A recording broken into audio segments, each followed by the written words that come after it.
What up nerds, Martina here, and today I'm gonna show you how to make this shadow box. So put your game face on and come along.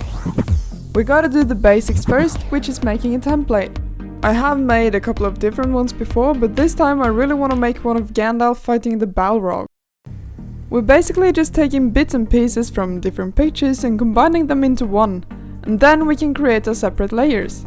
I'm mainly using pen tool in Photoshop to do this, and in the end it should look something like this. I even got a new cutting mat we can try out. So these are all the layers printed out. We have to use some paper that is a bit thicker than regular print paper. So we just gotta take one of our layers and tape it to the thicker paper. Now we can grab our X-Acto knife and cut out our front, middle and back layers. We'll make the box out of MDF. Obviously not so easy to hold that folding ruler steady. Anyway, we'll cut off one strip that's 10 cm wide and then cut that piece into the 4 sides we need. We want it to be the perfect size so that an A4 page will fit snugly inside it. To actually make this into a box, we'll use both wood glue and a nail gun with the help of some corner clamps. We've now made a basic shape we can work with. To make it look a bit cleaner, we're sanding down the front to make it smooth and flush. We don't really want the box to steal too much attention, so I think we should go for some black acrylic paint. I think it looks much better now.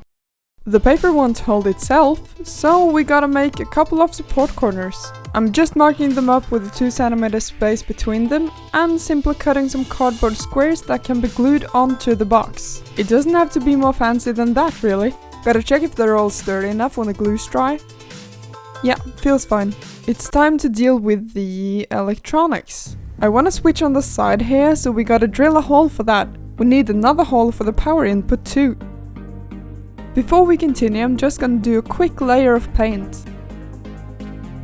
Okay, so in the next part I'm gonna do a couple of mistakes with the electronics and I'll come back to explaining why it's wrong, so bear with me. Firstly, I'm adding a couple of wires to the power inputs, then some shrinking tubes for protection, and then I push it in place.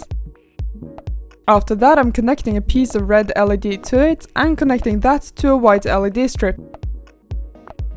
The white LED strip is then connected to the switch and onto another LED strip.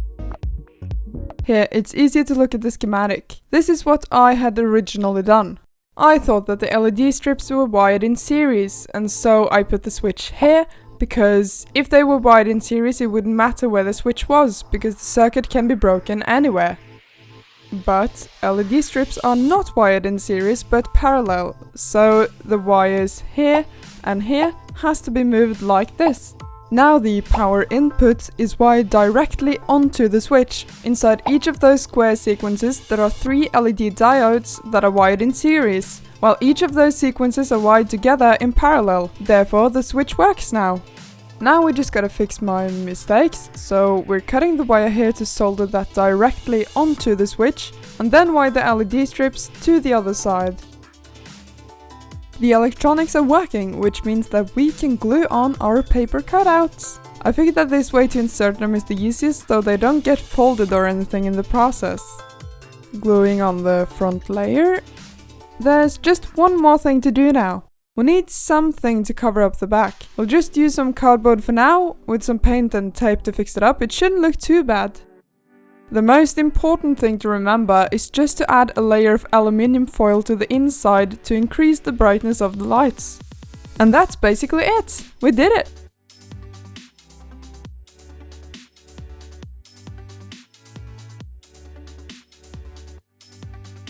If you want to download the template for this shadow box, you can go to our website, the link's down below. There are a couple of other ones that you can pay for as well, and if you do that, all the money will go into this channel. Here's just some examples of some of the other templates we have on our website. We have also started vlogging, so if you're interested, go to our Patreon page to check those out. If you enjoyed the video, make sure to give it a thumbs up and subscribe to our channel so that I can see you in the next video. Thank you so much for watching, and I'll see you soon.